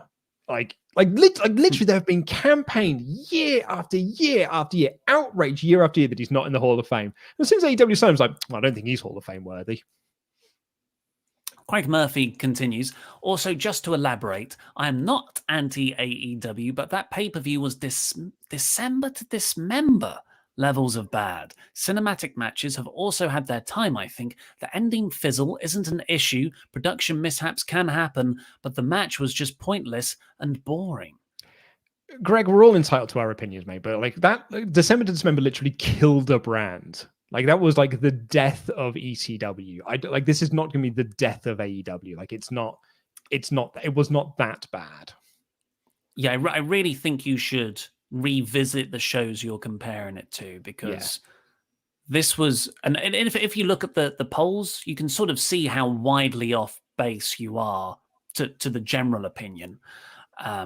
Colostopia, since I didn't watch it live and did did know what happened, I did enjoy the show a lot. My only problem is that the next pay-per-view is again on a Sunday. Oh, I didn't know that. Isn't that good? I'm actually glad about that because it makes it easier for us to do these reviews. Yeah. Dylan Starr, hey lads, decent show. Shame about the finish though. For me, the biggest surprise was that women's title match. For having no interest going in, the promo packages really sold me and they delivered. Makes me sad for Asuka, although maybe WWE watched this. Hashtag jam that jam. I think that someone will have seen the clips and they will have had a good old giggle at the finish and have seen nothing else on the show. The Decker Dane. Thought Revolution was okay. 3 out of 5. Enjoyed the street fight and the barbed wire match. Underwhelmed by Christian's signing, though WWE did drop the ball here, and the sparkler finale of the main event, which deflated the danger of the match's high stakes.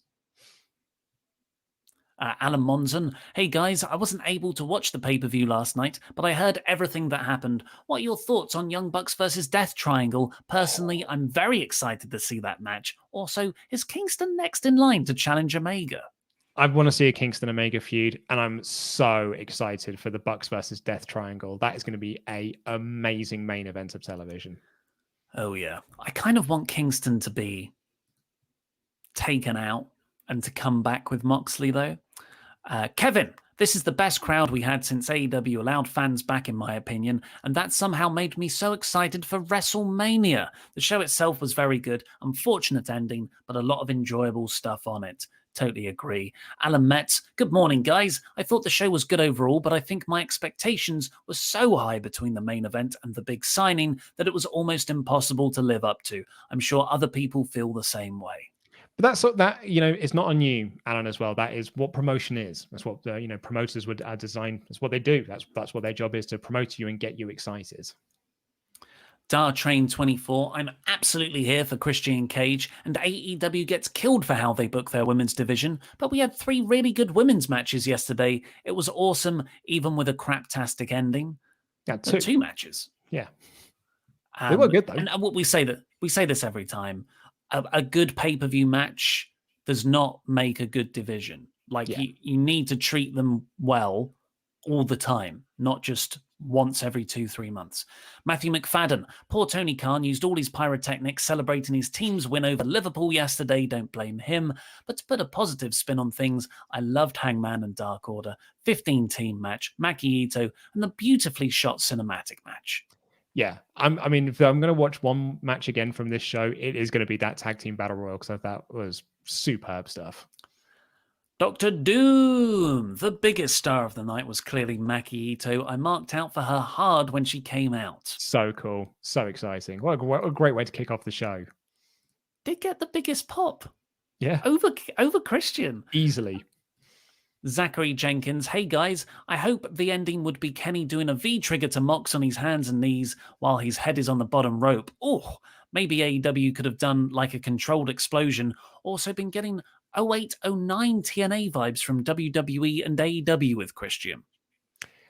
Those were good years. But yeah, Zachary Jenkins, they had planned, from what we can gather, a lot has been reported. They did have a controlled explosion planned. It just didn't go off.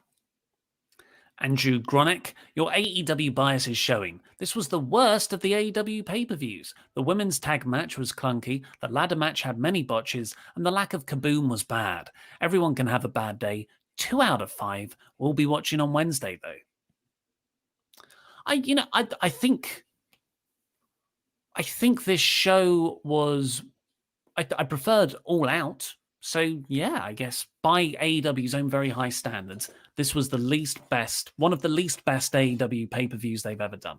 Yeah, it was a great show that was marred by a very, very bad ending. I don't think that's AEW bias. I'll never get that. I'll never get that comment. I don't understand it. Leon Quashy, look at all these marks, all up in the Khan Kool-Aid. This pay-per-view had something for every fan. Hardcore, Joshi, tag team, Botchamania. Had fun, though, and the pay-per-view was good, too. AEW have seemed agile enough to maneuver most speed bumps, so we'll see. Yeah. It's a very good way of phrasing it, Leon. I like that. And yeah, the variety of each match was a huge part of why this pay-per-view flew by for me. So much. Yeah, it didn't feel like it was, 4 hours. Do you mind if I hot tag you? Yeah, you all right, bud? Go for it. Yeah, just need a bit. Oh, mate, absolutely. Mr. Burt Wayne, AEW hands down nailed the cinematic match, raises the bar. I don't know for who, though, because WWE aren't doing them anymore, apart from when we get to the Firefly Funhouse. So, yeah. Josh Davis, really enjoyed the pay-per-view, 4 out of 5. Main event was great. Eddie coming out had me in tears. Shame about the fireworks. Christian being signed was very cool. Do I wish it was Punk? Of course. That doesn't mean I'm not happy it's Christian. Jam that jam, lads. Very excellent level-headed response there, Josh. Oathkeeper 65, I wanted to like Revolution. I only cared about the signing, Hardy match, and the street fight, and they were great. But hyping it so much for a wet fart, blaming Kenny doesn't make up for an overhyped finale. 3 out of 5. Bacon Rasher, hi again, lads. TK mentioned in the media scrum, all Dark Order turning face left a hole on the heel side. Ethan Page comes out as a heel. Who in AEW would you like to turn to fill the heels out more? Congrats, Mr. Davis, on the big win. Let's get your title back. Oh, yeah. Who can we turn heel? I felt like Death Triangle were working sort of, quite heelish during their match last night. They're sort of a lot more vicious. And obviously, you got Miro. Like, Miro is like a heel. He is a massive dude as well that can fill that hole. Yeah. 5-star, after seeing the reaction to this, people are complaining about AEW and their shows that wrestling fans are toxic. And I predicted when AEW first started that they would suffer the same fate as WWE, and that's people bitching and moaning about them. Look, I do get that, but come on, this is like we're reviewing the shows. All the fans have the rights to the opinion. It's not bitching and moaning when something fails. No. It's like it's being like, oh man, we expect better from this. People spent money on this show. Yeah, hard-earned money. Like when you ask people to pay hard-earned money, you do have to deliver on that. Stephen J, great show except for the ending explosion where Kingston had to sell the pretty sparklers. I thought the production of the Sting match was poor. Reminded me of Adam Cole and Dream Street fight. Love you guys, jam that jam. Thought it looked nicer than that street fight because that was quite poor. Kodiak 1984, I think you've covered up the flaws in this pay-per-view. Just an observation, some questionable booking, Cody overbooking himself. I feel you see one Bucks match, you've seen them all, amongst other things. Some good content too. I give this pay-per-view a low 3 out of 5. I think we addressed all of that in the review, though. Definitely talk about Cody's overbooking, yeah. More Pride 34. How did we not take Hangman seriously as a top guy? I'm so emotionally attached to this man now. I just want him to be happy, damn it. Completely agree with you on that one. Will Landrum, hey legends, just want to say I'm glad I put money on Kurt Angle not showing up. Too bad I lost money on Kurt Angle showing up. Also, perhaps they can facilitate Cody turning heel. He certainly came out of the tunnel with that belt-like one.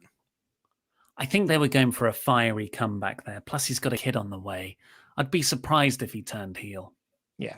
But Wayne, if you could entertain me and take the opinion of a certified filmmaker, WWE has a lot of catching up to do after that cinematic match. Tyler Roll, maybe they do something along the lines of Moxley cutting a promo at the end of Dynamite, then goes to leave in a car, but the car explodes. Kingston runs in to make the save, but doesn't quite get there in time. Like a proper Vince McMahon, the limo exploding type thing. Nicholas Lama, AEW didn't overhype anything. We, the fans, built up the signing to unreal expectations. I think Christian still has a lot to give. Also, have you seen the post-pay-per-view speech that Moxley gave? I give this pay-per-view 4 out of 5 sparklers. Yeah, we discussed that. It's Moxley saying Omega can't build a good exploding ring, sort of blaming the explosion on him in a kayfabe way. He also had another promo as well. Like there were 2 videos that got put out where he was basically just saying, almost effectively apologizing for the finish not going as planned, but thanking people for sticking with them and sticking with this company. And this, I do think that this company has got a lot to give, and all this tide is shifting. It was I reposted on Twitter and I said, it's such a passionate promo. It almost makes me forgive for this thing going wrong and make me feel sad. Almost. Riddick Wolf, hi chaps, really enjoyed the pay-per-view and an evening with the boys, but I'm starting to find a bias with AEW fans that seems to overlook botching matches or low production values when WWE can be heavily scrutinized for the same things. Feel mocked for enjoying both. Riddick, I feel your pain, mate. Like we get it from both sides. We get both sides of the barrel on this. We don't. Some people saying we don't praise the company enough. Some people praise too much. Riddick Wolf continues. Also, I appreciate the roller coaster it's been for all wrestling fans with AEW from the start, with mostly all highs, but I still feel it's undeniable NXT's run from 2014 to 2018 is the best weekly to pay-per-view cycle has ever put on. Great characters, stories, and booking. I mean, yeah, you can't. It's undeniable that run was great. The problem was the week-to-week TV wasn't always great because it's a developmental show. So it was oftentimes it would be a week where there's 4 matches on here, and those 4 matches are just 4 matches. So I don't think week to week it was the best product, but like sort of like as an overall, yeah, it was terrific. I did takeovers definitely. Oh God, yeah. I've said before, I think Dynamite's on the best run of weekly wrestling television. Nicole Swanson, it's heartbreaking people want to see this company fail, and I think it's worth you guys repeating. Wanting this company to fail is hurtful and careless towards the wrestlers who weren't getting opportunities elsewhere or were not being used, sitting in catering. Yeah. Nikolai Azapardi, is it just me, or does Griff Garrison have young Edge vibe to him? He just needs a stronger character, all in good time. All in good time. Mr. Burt Wayne says, Britt Baker, Maki, Itoh, and Rebel set to take on Shida, Thunder, and Mizunami this Wednesday. Yep, that's a 6-woman tag for Dynamite. Yeah. Dan Bates, MJF gets Jericho kicked out. He's off TV for a bit and then comes back with Sammy to give MJF Wardlow their comeuppance in a few months and retake over the Inner Circle. I think so, yeah. I think we head into a Jericho-Sammy reunion, but I think that's still a little bit down the line. I'll take these last ones for you, mate. You rest that throat of yours. Jake Weeks, hey guys, hope you're good. I'll be honest, I'm not an AEW fan, more of an NXT guy. Just wanted to ask you, would you want in this year's WrestleMania, in terms of matches, for it to be a success in your eyes and for it to be enjoyable to watch? Short? Yeah, I don't want 2 4-hour shows or 2 5-hour shows. I think Bobby retaining. Yeah. I just really want some good matches. Like, it's really, at the end of the day, it's all I really want. Some good storylines and good matches. And I'm a happy chap. I'm an easy man to please. Zachary Jenkins, hey guys, just finished WandaVision. I loved every second of it. You guys watched TNA in 2008, 2009. What did you guys think of the main event Mafia? For me, looking back, it was a great idea and think they should be recognized more. Your thoughts? Totally agree. Loved the main event Mafia. They were so cool. Brilliant. It was so good. Problem was, it was a period in time where people really didn't want TNA to push ex-WWE guys. So they were like, oh, this is the worst thing ever. I think people look back on it in hindsight. It's weird that people only ever focus on the Aces and Eights story that they did in TNA when the main event Mafia was way better. And lastly, your Gabby GM8. Hello, lads. Enjoyed the pay-per-view last night. I'm curious what your finishing moves would be if you were pro wrestlers and why. Off topic from the pay-per-view, I know, but for crying out loud, jam that jam. Yes, please. Well, on SmackDown, Here Comes the Pain, it was the Gore, because I think it's the best spear in wrestling history. It was the Gore and the 5-star frog splash, because I'm an ECW mark. Stone Cold Stunner. You can hit it on anyone. Yeah. Well, please, Mr. Davis, take us out. A near 2-hour show, that. Oof. Lot to go into there. I've had less sleep than I have the length of this show today and last night. But thank you, everybody, ever so much for joining us here, and for all of your generous Omega chats as well. And remember, yes, they did screw up the end of the AEW match, and that sucks. And it sucks for everyone involved more than it sucks for us, because, they didn't want that to happen. And Christian, we got overhyped. Part of that's on us, part of that's on AEW. But I believe AEW, they're very good at learning from their mistakes. And I think they will learn from this, and it'll make a better company coming out of it. So still super grateful for All Elite Wrestling being a thing. And I'm grateful that wrestling as a business is thriving overall, and everyone else should be. I've been Mr. Davis. This has been Lukewarm Luke Owen. Jam that jam. Jam that